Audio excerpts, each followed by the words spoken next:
Claro, pero como yo tengo, hay que subir, pasar por la puerta, luego aquí más lo que sea, mirar. Y ya mañana, esta tarde, cargaré, vaya a cargar. No se acaba, No, yo fui y la semana pasada que acababa de estar haciendo nada. Tenemos el día. Me dijeron que no. No me hacen nada.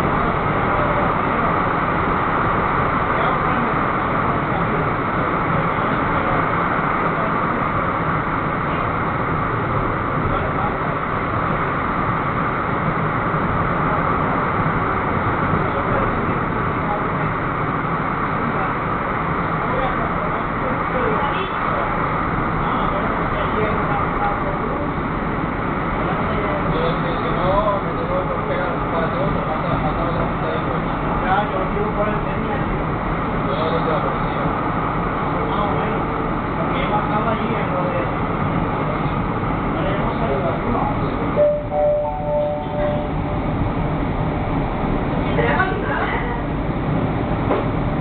con el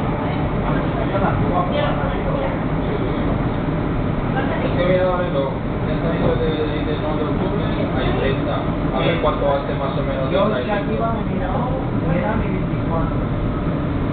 Y luego miraba ahí en la parada del hospital, que no va a estar hecho, eran 39, creo.